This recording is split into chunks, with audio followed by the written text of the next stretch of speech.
And here we go. We are live. I am really glad to be here, um, to be sharing this conversation. Uh, I of all the guests that I've interviewed and friends that I've made through this show, my guest tonight has a particularly interesting and unique background that uh, includes martial arts and coaching, consulting, as well as mind reading and stage performing as a mentalist. His book is called How to Think Like a Mind Reader. It's all about how to apply the tricks of mentalism to accelerate your life. So I'm really excited to be sharing this conversation with my buddy Jonathan Pritchard. Jonathan, how are you tonight? Hey man, thank you so much for setting me up so well. That was awesome. I'm doing fantastic.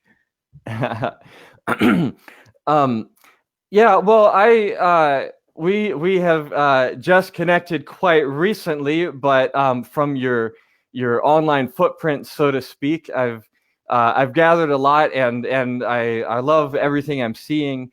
Um, I really have a sense that like your person of what your personality is like is coming through. Um, Well, thank the, you.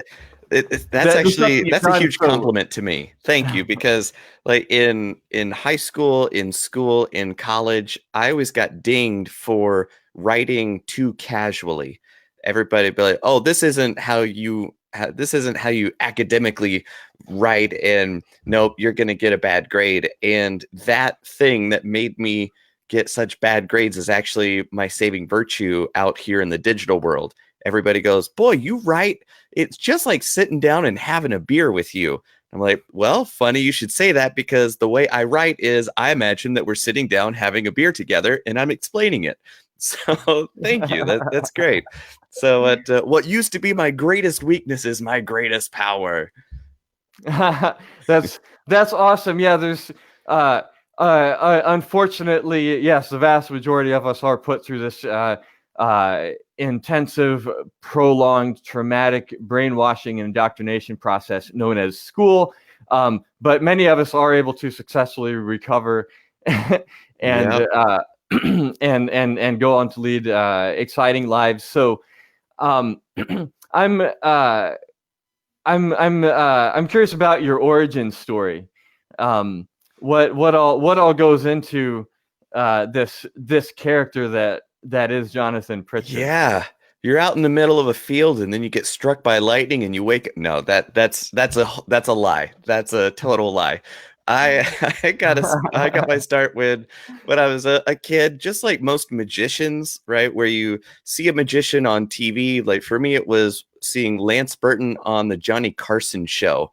And I go, oh, the magic is cool, but the lovely assistants were even better. Like if I'm him, I get to work with beautiful people all the time. All right, I'm sold. So that's honest to goodness the reason why I started doing magic. And then I did magic tricks my whole childhood. I bothered my parents and all my family with it, but I was super shy still. I wouldn't perform for people, just my mom and dad and immediate family. And then when I was 13, I learned how to juggle fire from my clowning and performing mentor, which was a really cool skill because you can do this insane thing and get positive reinforcement for it. And I wouldn't have to say anything. I could just walk out there and start juggling, and then people walking along the street would go, "What is this?" Right? So that was kind of my positive reinforcement for being in front of people. And then I learned, well, I could just use my mentor, his name's Randall. I could just use Randall's script in the way that he says it and get the jokes and laughs that he got. Oh, okay, that's cool. So I've got this template. I use it. I win. Neat. Okay. And then about that time in my life, I started realizing that the mind reading tricks were deeply disturbing to people. Sure, I could find your card. That's neat. There's got to be some sleight of hand. But how did you know what street I grew up on? Right? That there's no way you should know that. I was like, well, that's cool. So then I specialized in mentalism.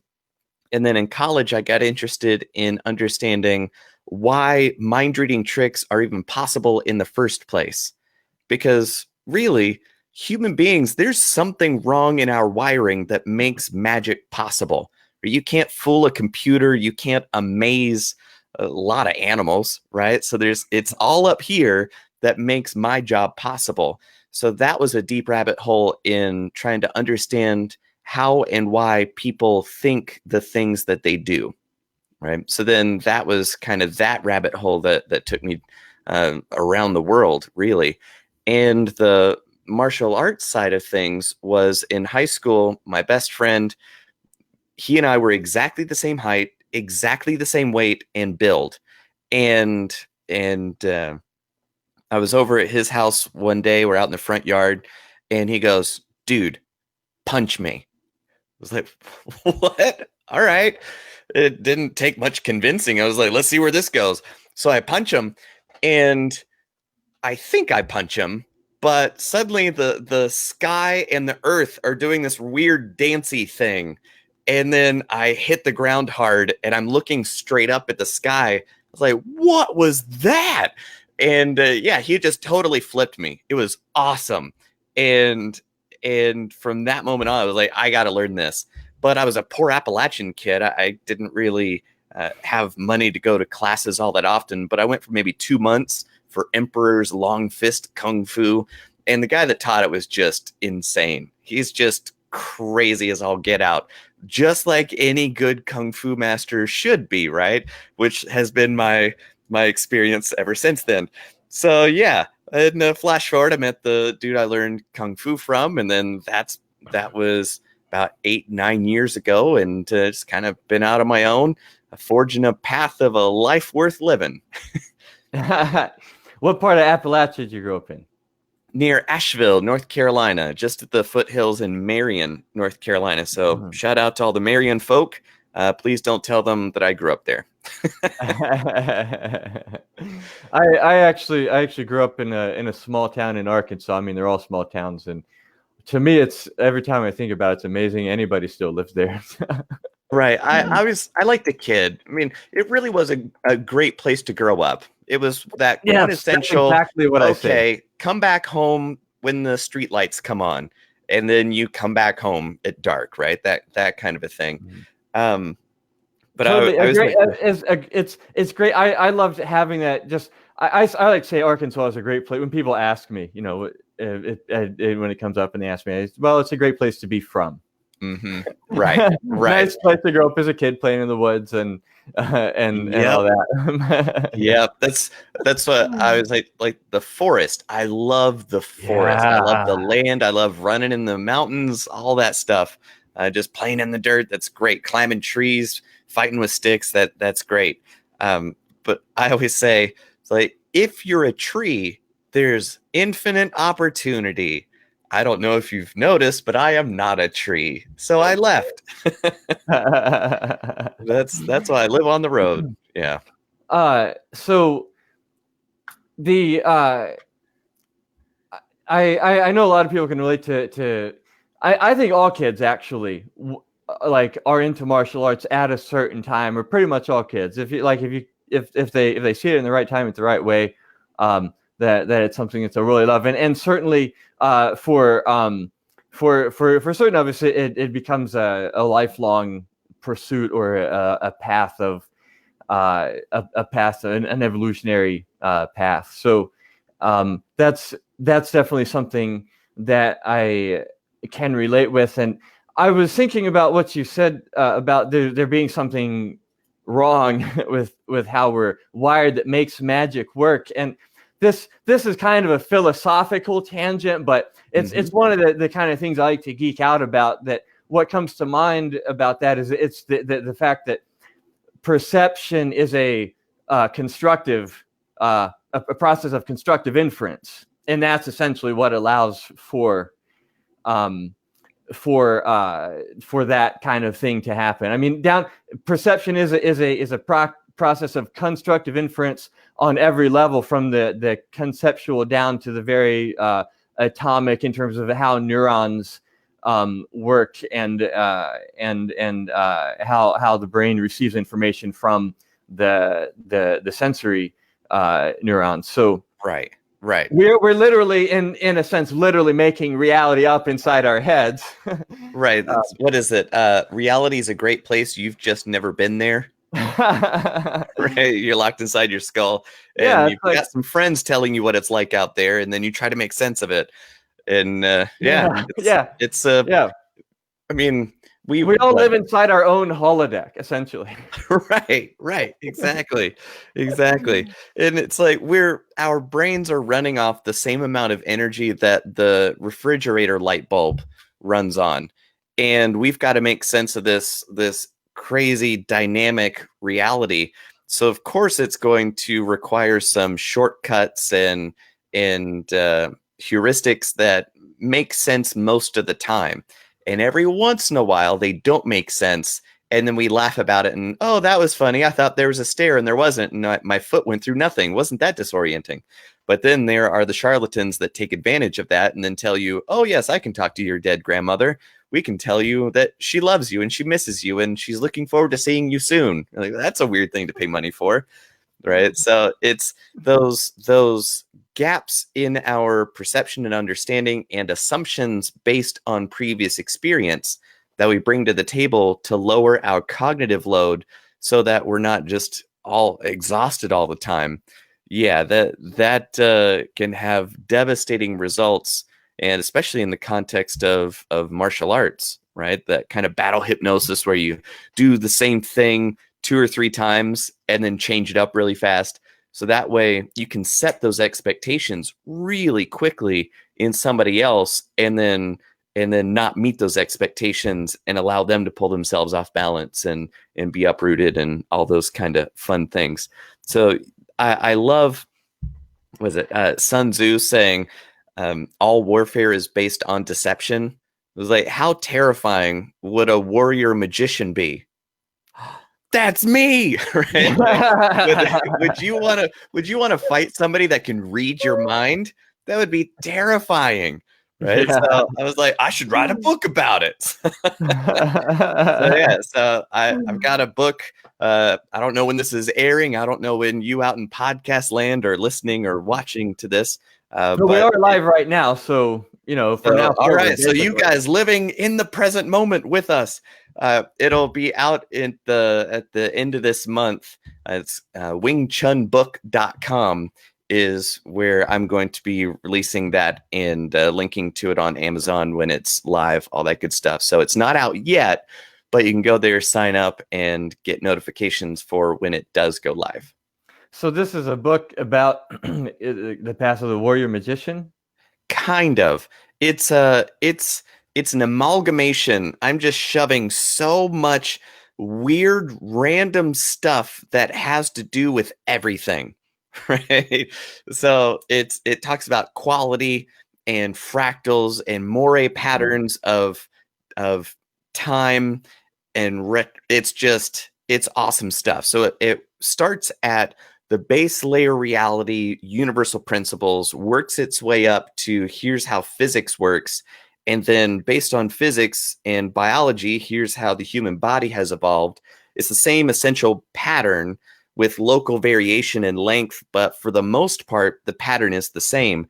So given all of that, there's really only a couple ways that you can align your body to the universal principles of physics and momentum, which is what martial arts is the study of trying to handle, either disperse or create momentum to apply to somebody else or not allow them to apply it to you. So it's kind of like gravity applies everywhere in the universe. You may not be able to feel it, but the principles are exactly the same, which is why there are so many styles that wind up discovering some of the same stuff. Well, to me, that same stuff is the pattern that you should be looking for in the first place to understand the universal principles that you base your practice on. So it, to me, is kind of like, well, the stuff that works is kung fu life physics, and the stuff that doesn't work is useless claptrap that was the best they could do given the skills they had at the time to understand what it is they were trying to do. So to me, I want to follow universal principles so I know what to do no matter where I go in the universe, over trying to practice a whole bunch of techniques. And this particular situation needs technique number 73, variation B, right? Like that's useless. You're never going to be useful Right. that way, right? Yeah. Yeah. You're always going to be too late. You're going to be thinking, wait, what should I do here? When instead, if you focus on the way of being in the Yeah. moment, you Internalizing the maintain. principles. Right, right. You just pay attention to the way of being and your relationship with the moment, and that's all you have to do. And then the rest of it kind of takes care of itself once you've ingrained it in your neuromuscular system. It's just super cool to me. It's the most fascinating stuff that human beings have ever come up with. Yeah, I love what you're saying in so many ways, and I'm also just realizing that I forgot to put a title up here for it, so I'm going to do that really quick. Go for it. Up on the screen. You can't put your labels on me. Actually, you can. It would be preferable. Just so that. Hey, look at that. Yeah, see, fancy now. How about that? I got a lower third. Look at me, Mom. Lower third. Boop, boop, boop, boop.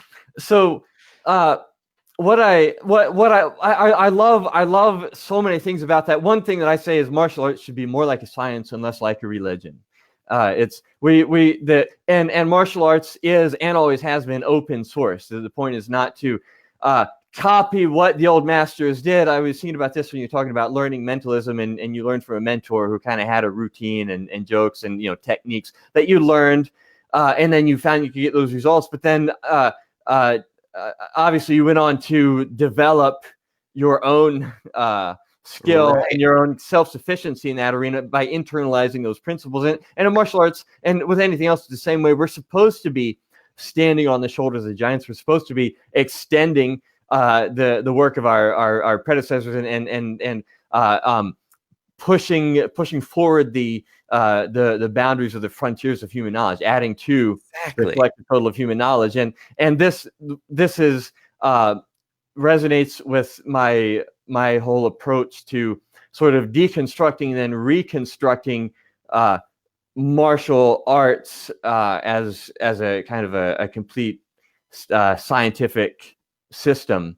Right. So right. It's like your system should set you free to be more you, right? Instead of, oh, well, that's a bad variation 3 from move 70, right?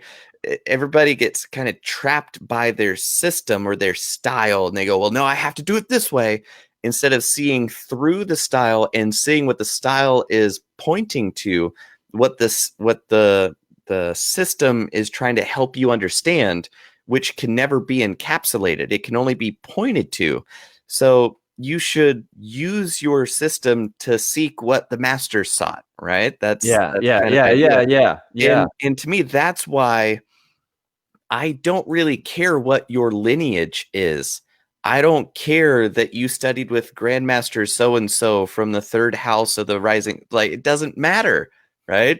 How Master Hu Feng Pu.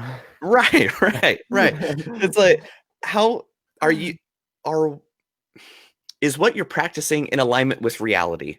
And does it help you understand reality more effectively and navigate life in a better way? Like, that's really what matters to me, not lineage, right? I'm not buying a poodle. I don't care where it came from, right? All I care is if it's a good dog. Well, what tends to happen if you get style bound, there's I've heard it put. I love the way that I've heard it put, that the best you can hope to be is a poor imitation of someone else. Right. So yep. Yeah, that's this whole arena of I refer to it as mind body mastery, martial arts and mind body mastery, and mind body and life mastery, really, because there's mind body mastery is about the mind body energy system, and then life mastery is about kind of your distributed cognition ecosystem and how you interact with the rest of the world. And all of it is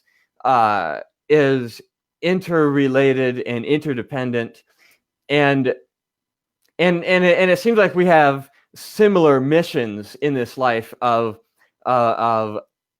of analyzing and synthesizing and sharing and teaching these principles of whatever you want to call it, mind body mastery, or I think you had a really great phrase for it that I heard, but these kind of esoteric self mastery skills, and I see a big part of that as we live in the most exciting time to be alive, when everything is changing extremely rapidly, and one of the factors contributing to that is the evolution of technology, Mm-hmm. and um, with martial arts in particular, a lot of martial arts traditions, there's incredible amounts of value, of knowledge and wisdom that has been accumulated and handed down through oral traditions and direct hands-on teaching and transmission. And the one thing that is different now in the past is that information is free and readily available. So part of what I see as that mission is building is creating online learning communities where Right. where you like this is available to anyone everywhere. And one thing that I see about what you're doing is you're also seem to be on a similar mission of making these. This is really like the human owner's manual. This is stuff that we Yep. we really all know it as babies, and we're kind of conditioned out of it, and so we all need to relearn it now. Exactly. We have to be And taught how to act natural. yes, it's so weird, isn't it?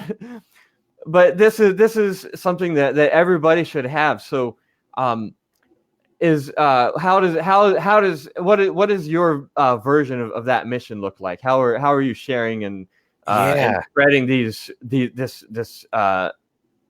knowledge? Well, the way that I do it is I love the internet because you can reach a global audience instantly, more efficiently than ever before. To me, it's the most amazing thing.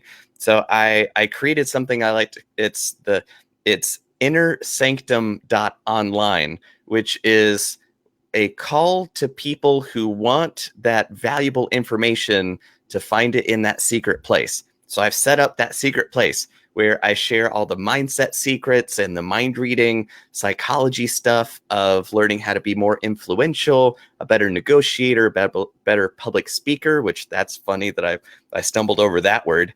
So fat lot of good I'm going to learn from that guy. Freud Right? would have a field day. Right. And also I'm sharing the kung fu knowledge and the life science and the life physics kinds of stuff there. So I'm sharing that, but I want to point to that idea that a lot of people have that, well, you can't learn this martial arts stuff online, and it's actively bad to learn anything about martial arts online because it's going to install the bad stuff. And to me, it's like, look, teenage girls were learning Britney Spears dance choreography from YouTube, right? Like that's so much more difficult than punching and kicking. It really is. Like, come on.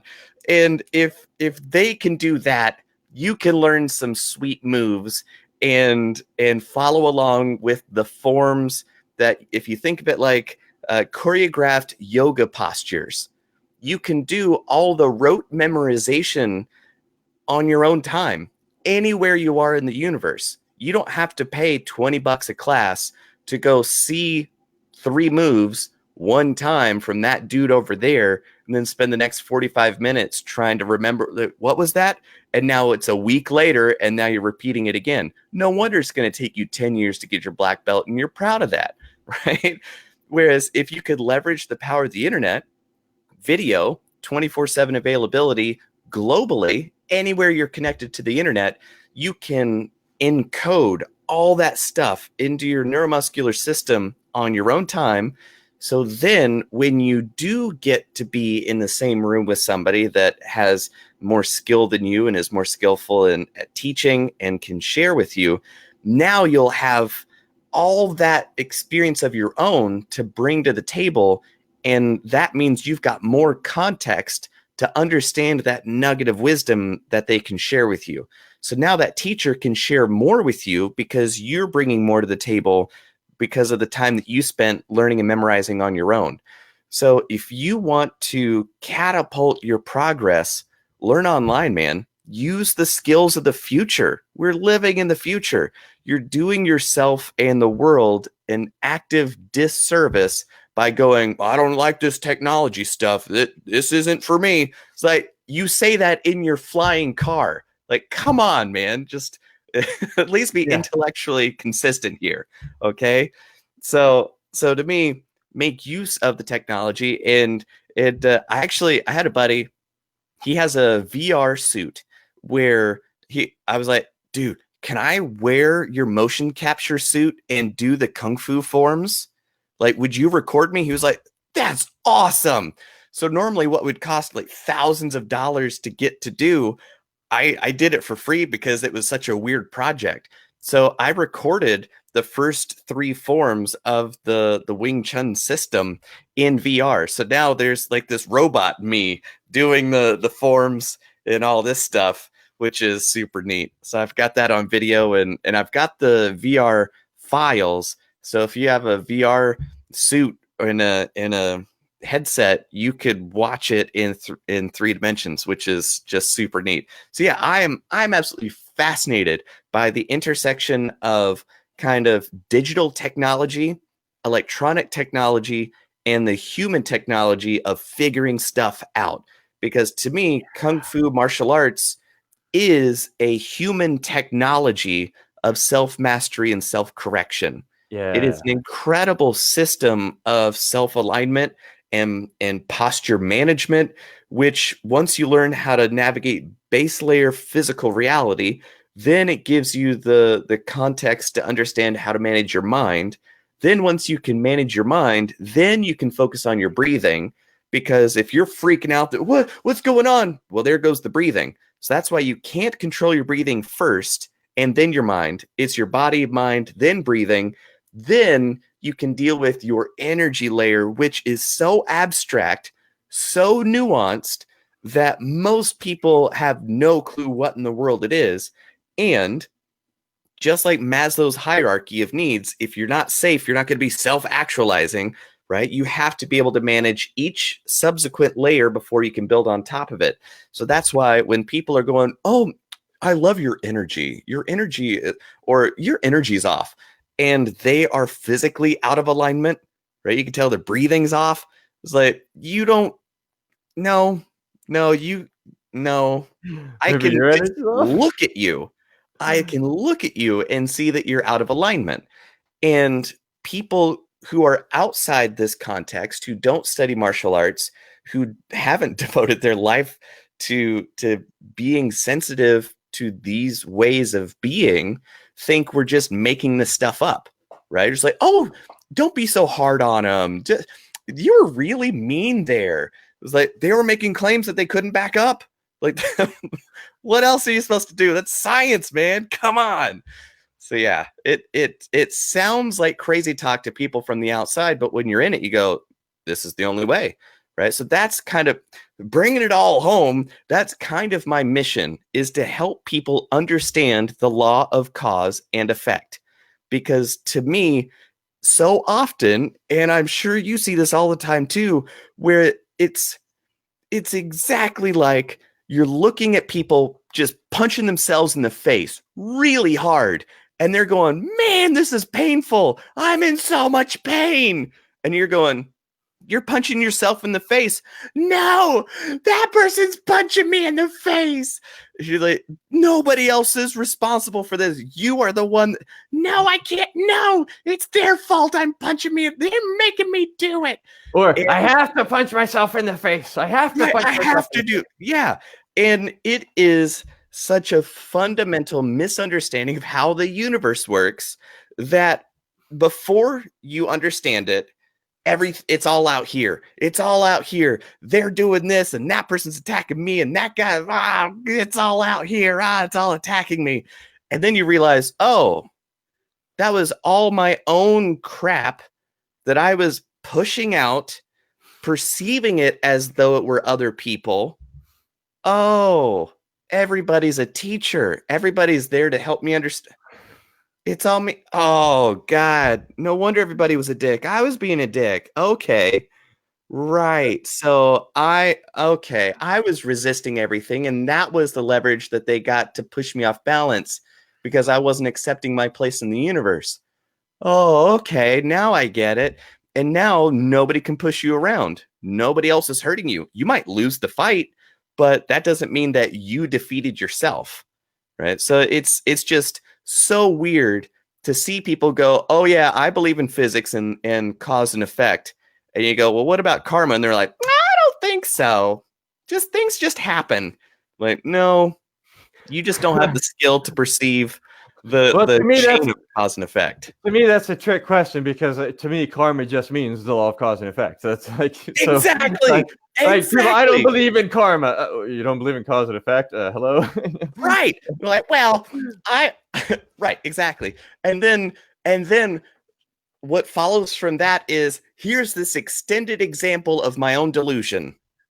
And that's why karma doesn't exist. And you're just like, oh, okay. It's like it is the way the universe works. It's base layer reality, cause and effect, physics, gravity, just everything. And everything else is an abstraction away from that base layer. So, how could something built on that base layer be anything other than what's made possible by reality? Like you can't, right? By definition, you can't have anything that is unnatural. The only place that unnatural lives is in your mind. That's the only place that contradictions can exist. That's the only place that illusion exists. Like the universe isn't confused about you, right? You're confused about the universe. It's that way around, man. Yeah. So yeah. I love the story, it's more like a parable. I can't think of where I heard it, but it's like a guy is carrying a huge rock on his back and trying to cross the river, but being swept away by the current and drowning and calling for help. And you say, drop the rock, and he says, but it's my rock. I love that. I can't remember having ever heard that before, but that is perfect. Yep, that is phenomenal. I love that. But I'll lose the rock. You're like, yeah. No kidding. It's my rock. This is my self-identity. Yep. Exactly. There's many, very universal themes with so many variations and manifestations. Something that you said quite a while back is really tugging at my curiosity. You mentioned the inner sanctum online, and where people can go to learn these secrets. Right. These hidden in plain sight secrets. Yeah. Right.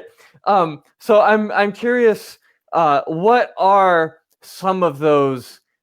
Some of the big secrets as like relating to the ways that the mind and body interact. And I'll just clarify, I don't buy into the term mind-body connection. It's a mind-body identity. It's the same thing. It's not two different things that are linked in some magical way. Right. It's the same thing.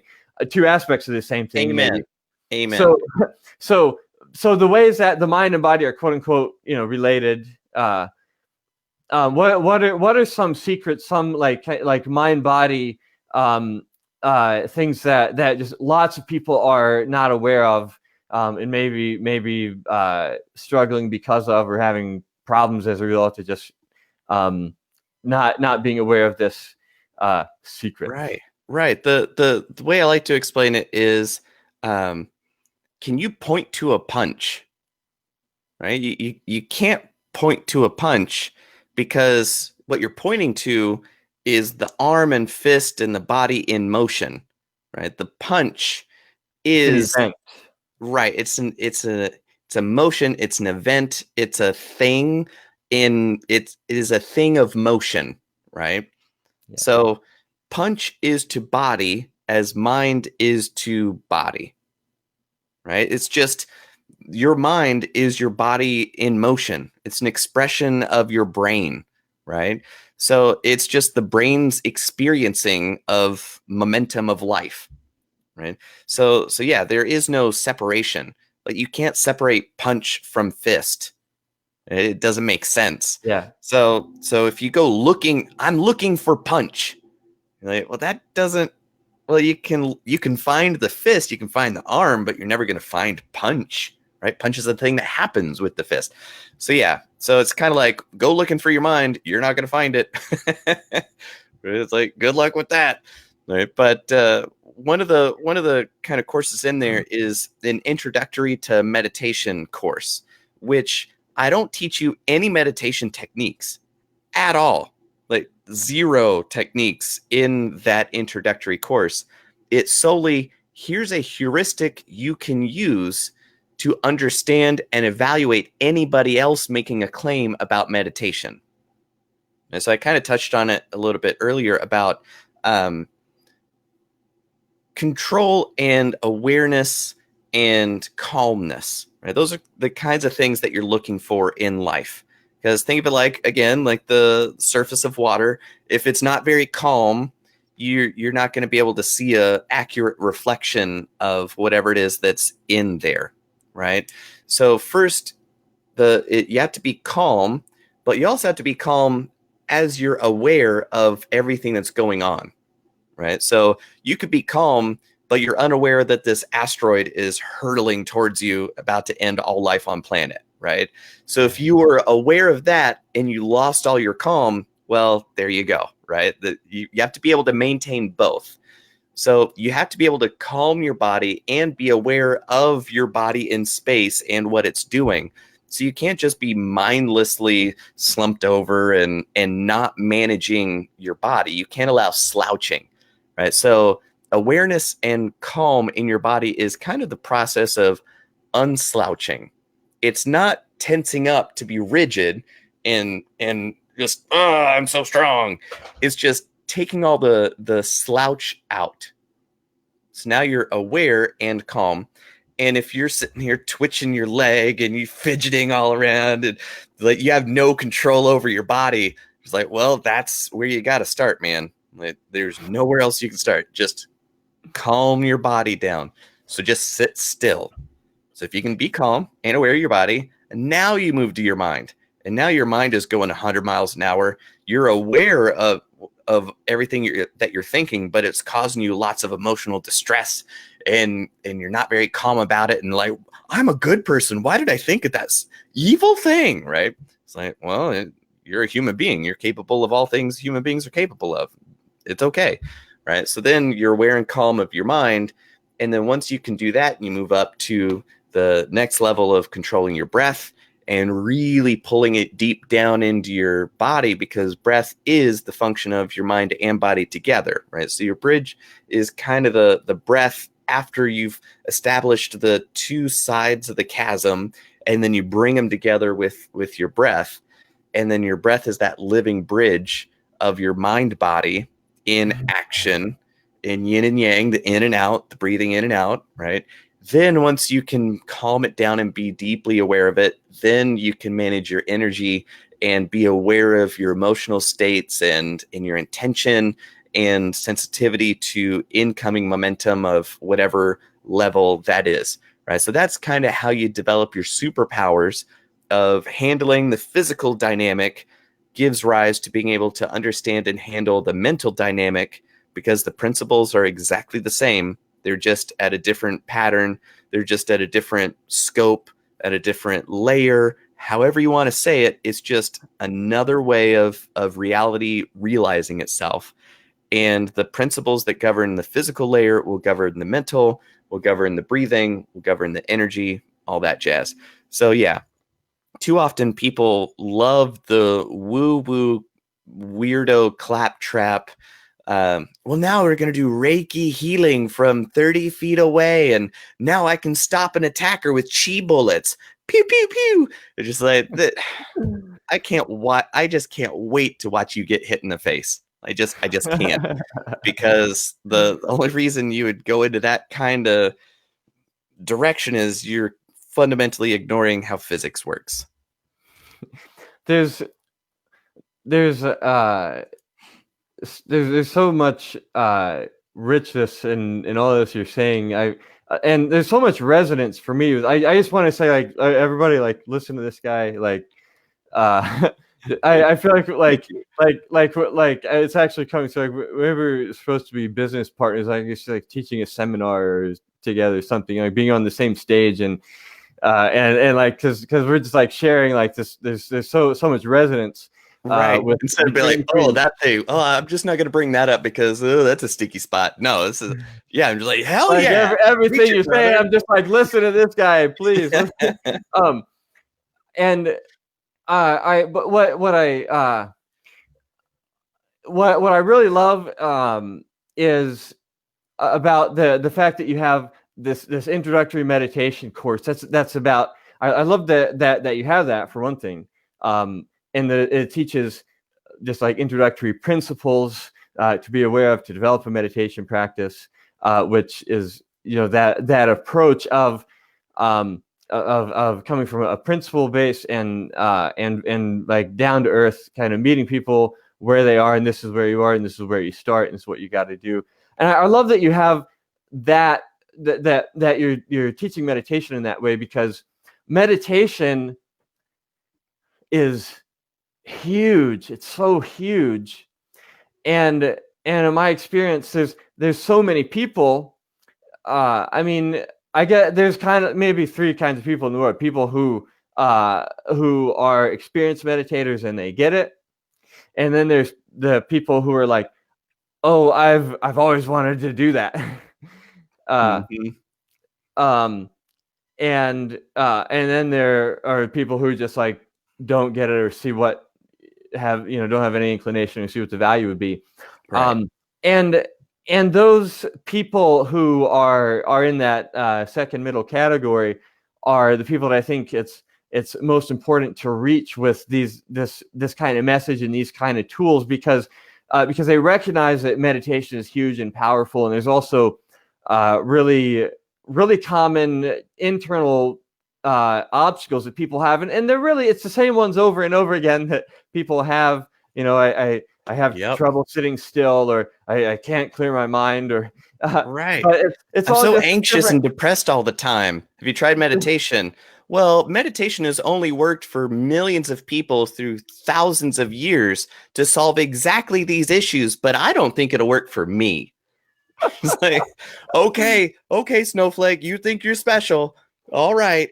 Well, I feel like as a coach and a teacher, it's like what you have to say to people sometimes is just, I know it just sounds like saying you got to eat your vegetables. You just got to do this. So I like to coat the medicine in honey as much as possible, and like sneak it past people's psychological defenses. And even with myself, this is how I would establish my daily energetic hygiene practice, my daily qigong practices.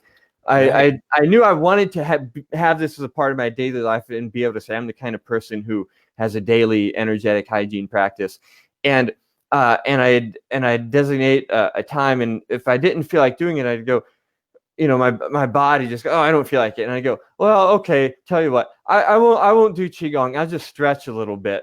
And my body go, okay, I'll do that, and I'll stretch, and I'll get into it. I go, oh, this feels pretty good. Oh yeah, this feels even better. And before I know it, some qigong would be pretty nice right now. And then I'll go, well, just I don't have to do it long, just 2 or 3 minutes, just a little bit, and I'll get started and go, oh, this feels good. Yes, it's feeling great. And before I know it, it's been 15 minutes, and I've done a whole qigong session. But I have to trick my own brain and get around my own resistance. Yep. That is the most effective way to do it, is to negotiate small steps with yourself. That's it. It's like, wait a minute, you fooled me. Right? You got me good. You're not going to get me next time. Oh, yes, I will. Right. So yeah, it's yeah. And so many people are tied up in mudras and the traditional, and I get it, that you want to pay homage and pay respect to these amazing traditions that have survived through time that have made this stuff possible to understand. But just like in any domain of expertise, once you get into it, you start talking the lingo, the lexicon, the shared language of people that are already in, and it is very off-putting to people who don't understand that lingo. So now you can communicate a lot more quickly because you're using these big idea words that communicate a whole lot. But to people outside, they're just like, that sounds like hippie bullshit, right? It's like, well, now arrange yourself in the universal mudra. And it was like, okay, this is a cult. This is a cult. I'm going to have to sell everything and I'm gonna have to marry some dude with his other 3 wives. Okay, no, I'm not doing this, right? So that's why I try to demystify it as much as possible without losing what it is that's actually working, right? So call it whatever you want, as long as it's still pointing to the thing that makes it what it is, to make it approachable to those folks that you gotta sneak that veggie in there, right? My other way that I love doing it is to prove me wrong, right? It's like, you're so sure that I'm wrong, and I would love to be wrong. Like, I wish I were wrong, because then I wouldn't be doing all this hard stuff all the time. So just prove me wrong, right? Because now you don't even have an argument. You have a feeling. You don't feel like doing it. You don't feel like it'll work. But you know what? You need some evidence. So why don't you just do it just once and show me that it does nothing for you? It's, yeah, just prove me wrong. And we're like, yeah, I'll prove you wrong. And then they do it and they're like, oh, you were right. Okay. All right, that was awesome. Let's do that again. Like, yeah, that's right. So I like the right. So there's the yin and the yang, the direct and indirect approach, right? The direct approach is to negotiate your way straight there. The indirect approach is to be like, yeah, I'm super wrong. Prove me wrong, bro. And they're like, yeah, oh, you got me this time too. Yeah, just so many ways. Yeah, there's I part of my the source of my passion for sharing and teaching these practices, because I see it as part of this evolutionary transformational journey that we're undergoing as a species. Mm-hmm. And these are things that that we all need in order to be fully realized as human beings. And so with the there's it's that's why I feel it's important to make this knowledge and these teachings accessible to people at all stages of their journey, and also the and it's really important to realize that the purpose of tradition is not to preserve tradition. The purpose of tradition is to pass on knowledge. So these things are actually living traditions, like ongoing areas of study inquiry that have been going on for a very long time. Yes, but they're open and they're living. Like, the purpose of science is not to preserve existing knowledge; it's to continually create new knowledge. Right. Right.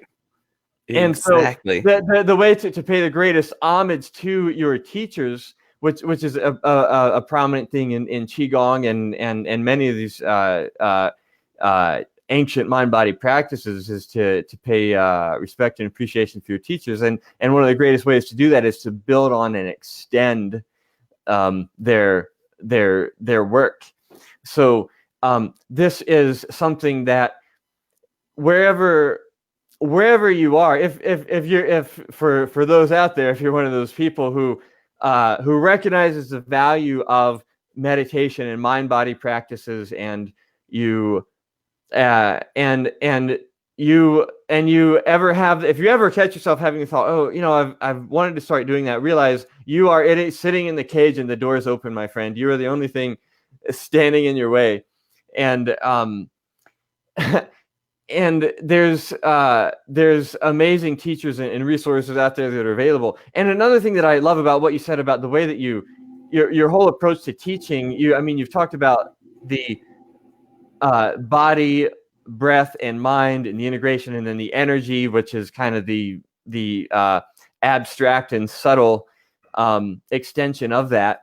And you mentioned specifically the body regulation component of meditation being very important, because what I see also in meditation generally is many people have a sitting practice, and not much of a physical practice, much if any of a physical practice. And many people who want to start practicing meditation, they say, well, I have a hard time sitting still. I say, hey, with Qigong, you don't have to sit still. You can meditate and move at the same time, and it's great. Yep. But even if you, and there's lots of different practices and lots of realms you can visit in this area. But if you have a sitting practice, it still involves all three components: body, breath, and mind. And a physical practice is a very, very important component. This was the origin of the Shaolin Temple. Bodhidharma brought Buddhism from India to China and visited the Shaolin Temple, and the monks there were all basically puny wusses from just doing nothing but sitting in meditation all the time. And he taught them how to do these exercises to build their vitality, and they turned into the Shaolin monks. So exactly, the body is the matrix of the mind, and you cannot neglect the needs of the body in order to fully activate and actualize the potential of the mind. Take it from there, brother. Exactly. Yeah. And another thing I like pointing to is, what is it? About how my passion for this stuff isn't something that I ever planned. It's not something I wanted, right? It's nothing I ever tried to cultivate or stoke, or I've had to talk myself into it, right? There's zero motivation to any of it, right? Because I've always thought motivation is what you need when what you're doing isn't working, right? Motivation is just for people who don't know how to get things done, right? It's like motivation doesn't get you results. Results get you motivated.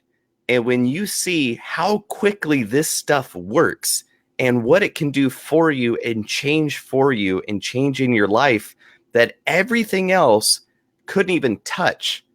And then something as silly as standing there and waving my arms around, and now your life is changing. It's a really weird kind of magic, right? It just seems like magic because you don't understand the physics and the logic of how it works, right? So that's kind of the Venn diagram overlap from my professional life of being a professional mentalist and mind reader. And it's that I don't violate the laws of physics, but to me, I'm just going in and doing my job. It's just another day at the office. So to me, another day at work is the audience's impossible.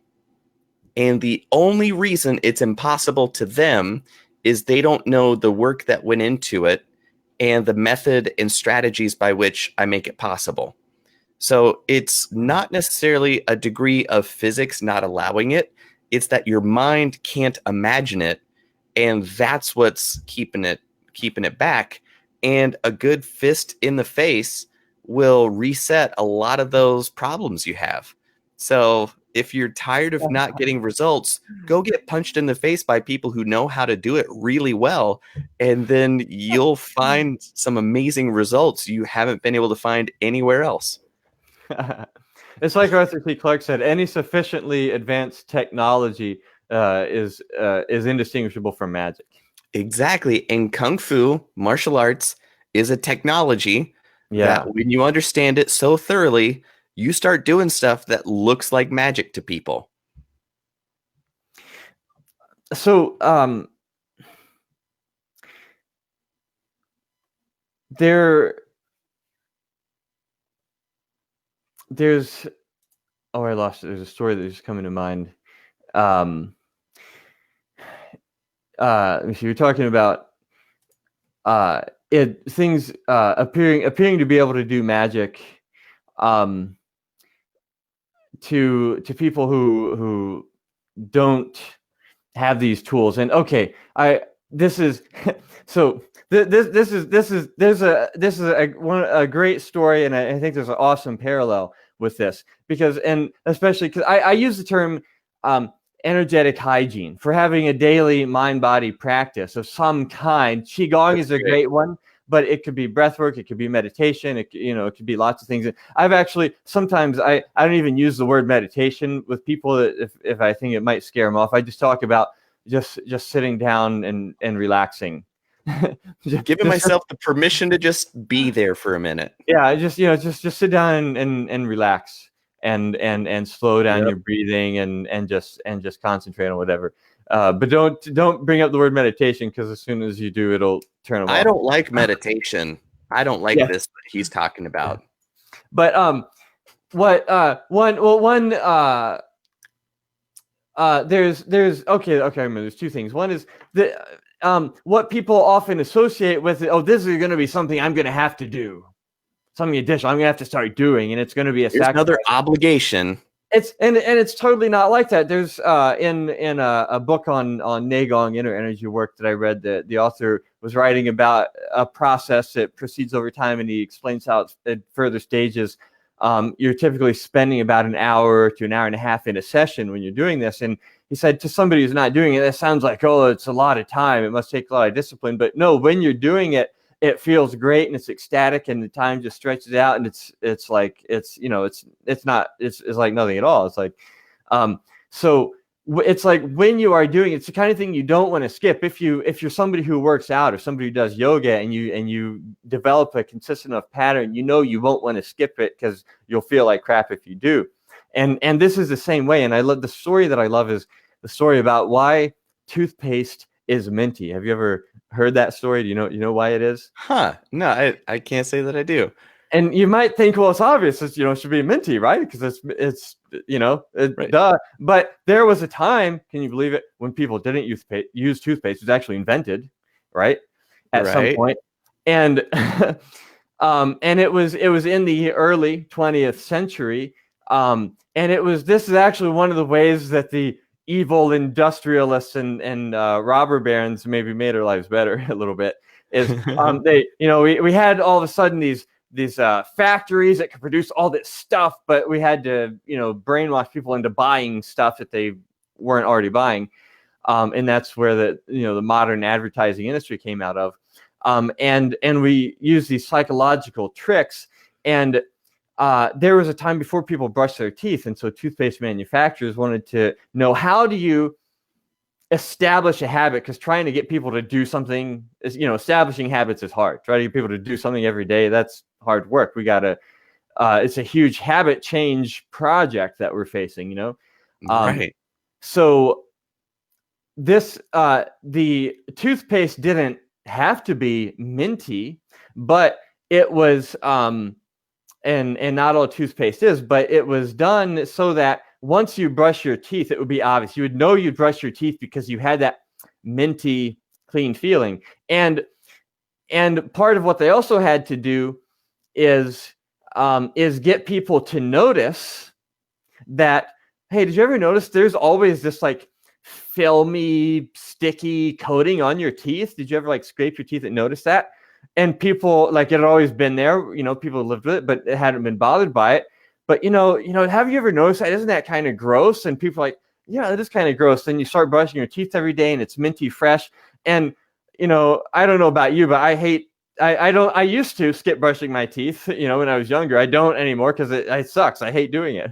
Right. Right. And I love doing it every day, but it did have to be brought to our attention. And someone had to make us aware of the fact that, hey, you're going around and kind of like state of energetic scuzziness. Isn't that kind of gross? Wouldn't you like to, take a bath every day or Right. so? So it's that's the kind of standard that you can adopt for your life. That it's just about maintaining your health, wellness, vitality, and your standards for energetic, informational hygiene and cleanliness, and that is what is at the core of all of this, is just integrating the tools that are actually your birthright as a human being that truly you've been robbed of. Right, because it's in alignment with how you work. Like, this is just how you work, and a lot of the understanding and traditions that dealt with this kind of stuff have fallen by the wayside because, like you said, you can't make a lot of money off of it, right? That's a lot of coaches or advisors, hope you don't solve all those problems so that way they don't become obsolete, right? It's like, my job, my goal is to help you transcend my teaching, the need for me to tell you what to do, right? And I want that process to happen as quickly as humanly possible. So I want my little baby birds to fly the coop and be amazing, fully functioning human beings that have full connection to their potential and kinetic energies and make amazing things out of their experiences on this planet. So yeah, it's a great thing when somebody gets it, right? And they go, "Oh, this is awesome." And you're like, "It is," right? Yeah, it totally Yeah. Yeah. And now there's two crazy people doing kung fu in the park. Yep. I know we could go on and on. For now, we're at about an hour, so I think it's a good point to wrap this up. You mentioned your Inner Sanctum site. You also do corporate consulting and coaching. I was wondering if you would drop some of those links in the comments on this video. And is there anything else that we really need to know about you or what you do? Well, basically, if I can help you change your mind, I've helped change your life. And to me, that's all I'm shooting for. So if the mind work resonates with you more, awesome, we can do that. If the body stuff resonates with you, cool, we can do that, even if we're in separate places on the planet. So find me on Twitter. That's where I'm most active. But if you go to innersanctum.online, click enter, and then apply, and it's super easy. It's some steps, but it's really cool once you get in there. So just do that, and I am obscenely active on that platform. So you're like, how do I get in touch with this guy? Go do that, and you won't be able to get rid of me. So that's the best place to come find me. I just really honor and respect and appreciate that you're making yourself available and sharing your light with the world. And I really, with people, what I was saying before about people getting in their own way, there is no downside to any of this. It's not like, oh, in order to start doing this stuff, I'm going to have to give. No, you're not going to have to give anything up except for stuff you don't want. Like there's no like sacrifice. There's no downside. It's all up. It's like it's good and better. And it's like, why are you not doing this already if you're not, know? Exactly. Exactly. And yeah, it's kind of like that. People are like, why haven't I known this before? Why isn't this common knowledge? Why doesn't everybody know about this?